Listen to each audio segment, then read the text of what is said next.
I was listening to the story about, it was a story of a family in Washington, and the little boy called the Bigfoot the Cowboy Man. And he had, apparently it had made an effort to steal this kid.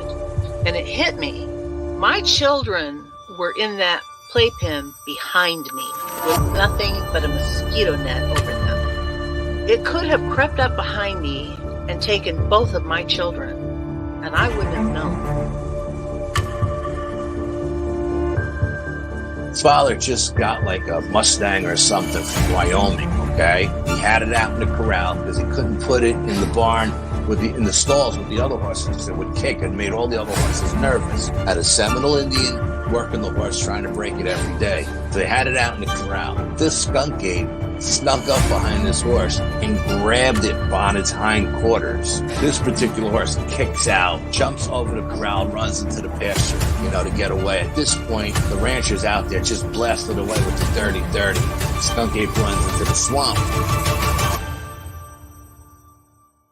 I went up there one day after that, or 2 days after that. I went up there and sat in the silence up there, and I'm telling you, man, it was free. It was crazy.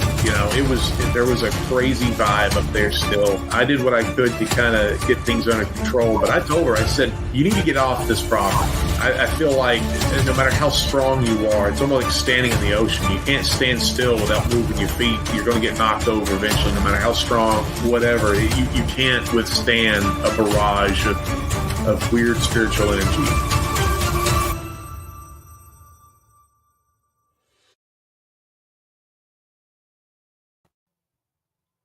What's up, everybody? Welcome back to Paranormal Odyssey. Got another short for you. Before we get there, please hit that subscribe button. Help your boy out. I would appreciate it. If you've had an encounter, want to come on and share it with me on an episode of Paranormal Odyssey, love to talk to you about that. Shoot me an email to wayne@paranormalworldproductions.com. That is the first step of getting that done, guys. Shoot me that email. All right, today we're going to talk about an urban legend that actually came true. And it's, to be honest, it's creepy as hell. It's got kind of a true crime vibe to it. So we're going to jump right in. Today we are talking about the legend of Cropsey.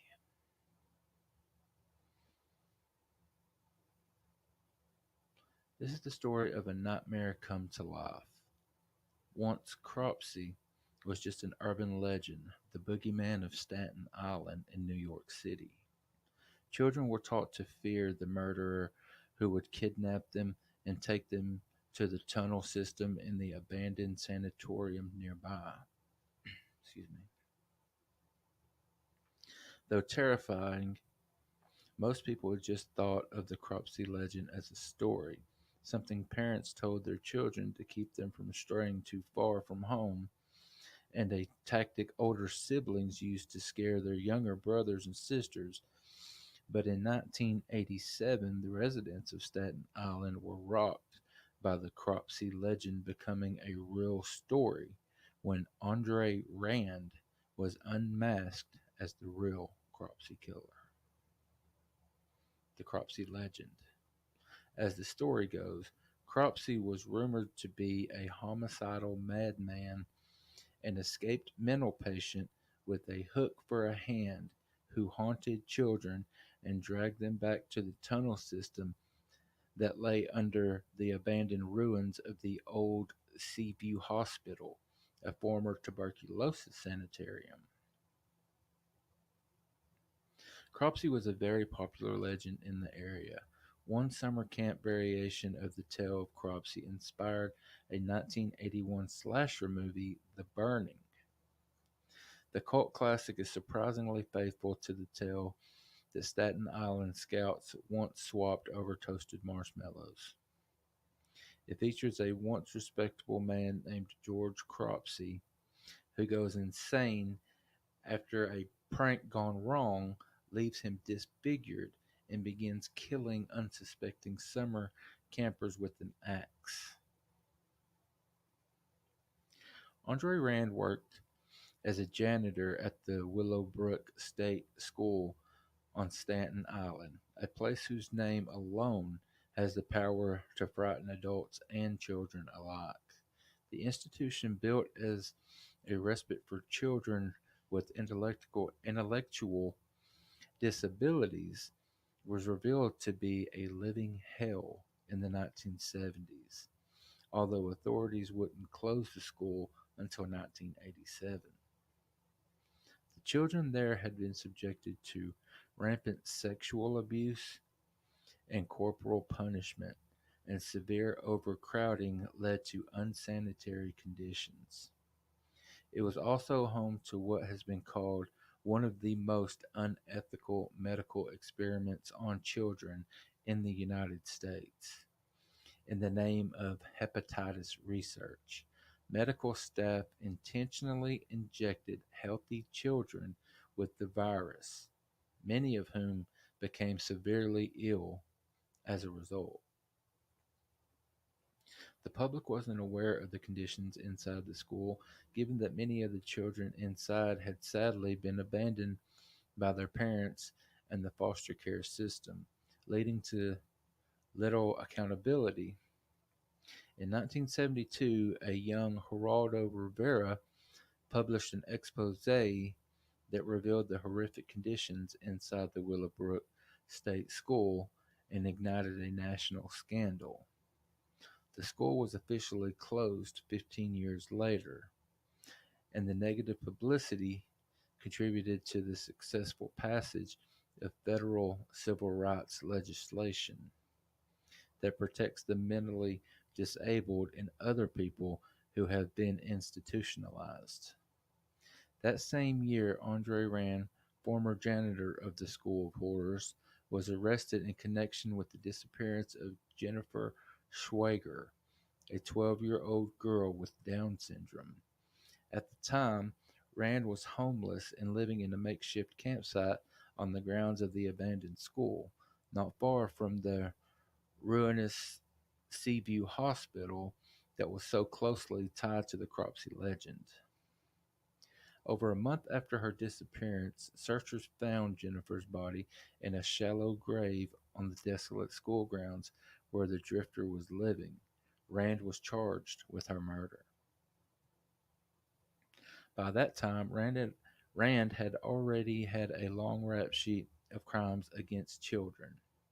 In 1969, he was sentenced to 16 months in jail for the attempted sexual assault of a 9-year-old. In 1983, he went to jail again after kidnapping a bus full of children from the local YMCA and driving them to an airport. How scary is that? And though there wasn't enough physical evidence to charge him, police already suspected him in the disappearance of at least 4 other Staten Islanders going back more than a decade. Alice Pereira, 5, who disappeared in 1972, Holly Ann Hughes, 7, who disappeared in 1981 and was last spotted with Rand on the day of her disappearance, 11-year-old Thais Jackson, who disappeared in 1983, and Hank Gafforio, a mentally disabled 22-year-old who was last seen with Rand at dinner in 1984. To this day, none of the bodies have been found. The jury for Rand's case could not reach a verdict on the murder charge as there was not enough physical evidence of his direct involvement in Jennifer's death. However, they found him guilty of kidnapping, for which Rand received a sentence of 25 years in prison. Rand would have been eligible for parole in 2008, but in 2004, new evidence came to light linking him to the disappearance of Holly Ann Hughes. A fellow inmate took notes of conversations he had with Rand in which the latter described in detail his abduction of the girl. Rand was convicted on a second kidnapping charge and given another 25-year sentence. He will not be eligible for parole until 2037, when he will be 93 years old. No, still don't need to be out. Rand's story and the Cropsey continues to fascinate and horrify tri-state residents to this day. Filmmakers Joshua Zeman and Barbara Brancasio, I'm sorry, Barbara, for butchering your name, grew up on Staten Island and listened to the terrifying Cropsey stories when they were children. As adults, their curiosity led them to dig deeper into the urban legend of Cropsey and the real cases of the island's missing children. Their chilling documentary, Cropsey, explores the bizarre case of the boogeyman who seemed to come to life.